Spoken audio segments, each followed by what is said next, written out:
Well, I not only accept truth in it, but I've tried to bring it out in a certain way. However, I haven't myself specifically referred to Kant, but rather to primarily to the 17th century tradition of the continental Cartesians and the British Neoplatonists, who developed many of the ideas that are now much more familiar in the writings of Kant. For example, the idea of experience conforming to our mode of cognition, or well, particularly in the British Platonists, Cudworth, for example, I believe, is a rich mine of insight into the organizing principles of the mind by which experience is structured. In fact, I think that's some of the richest source of psychological insights that I know. And that's the one, it's this tradition that I think that can be fleshed out and made more explicit by the kinds of empirical inquiry that are now possible. Of course, I think we also have to diverge from that tradition in a number of respects. I've mentioned one, namely the belief that the contents of the mind are open to introspection. Similarly, there's certainly no reason to accept the metaphysics of that tradition, to believe that there's a dualism of mind and body. I mean, you can see why the Cartesians were led to that. It was a rational move on their part, but it's not a move that we have to follow. We have other ways of approaching that question. Another thing that I mentioned in my introduction was the fact that you've made two international reputations, the other one, besides linguistics, being as a political activist. And it does seem to me that there is a connection between these two careers of yours. And I want to put this to you, really, in the form of a question. Liberalism grew up in the history of European thought in very close relationship to empirical philosophy and scientific method. The battle cry, really, in all three was, don't accept anything on the say-so of established authority, look at the facts and judge for yourself. And this was revolutionary in politics, science, and philosophy. And because of this, liberalism has always been regarded in the Western tradition as the main anti-authoritarian political creed. But just as you've rejected empiricism, you've also rejected liberalism, and you now say in your writings that whatever may have been true in the past, liberalism has now become the ally of authority. Would you accept that there is this underlying connection between your work in linguistics and, well, to put it dramatically, your opposition to the Vietnam War? Well, this raises quite a welter of questions. Let me begin by saying something about liberalism, which is a very complicated concept, I think. It's correct, surely, that liberalism grew up in the intellectual environment of empiricism and the rejection of authority and trust in the evidence of the senses and so on.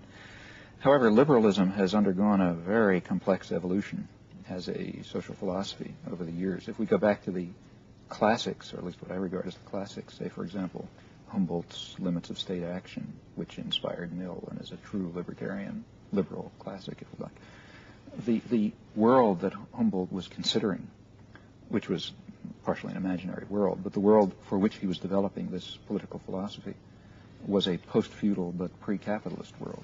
That it was a world in which there is no great divergence among individuals in the kind of power that they have and what they command, let's say.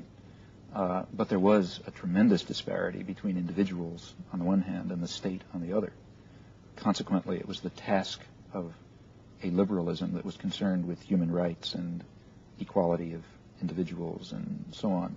It was the task of that liberalism to dissolve the enormous power of the state, which was such an authoritarian threat to individual liberties.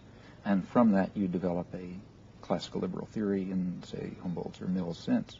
Well, of course, that is pre-capitalist. He couldn't conceive of an era in which a corporation would be regarded as an individual, let's say, or in which enormous disparities in control over resources and production would distinguish between individuals in a massive fashion.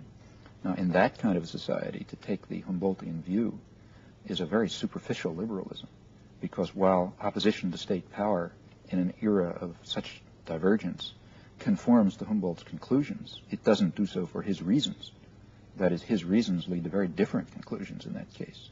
Namely, I think his reasons lead to the conclusion that we must dissolve the authoritarian control over production and resources, which leads to such divergences among individuals. In fact, I think one might draw a direct line between classical liberalism and a kind of libertarian socialism which I think can be regarded as a kind of an adapting of the basic reasoning of classical liberalism to a very different social era.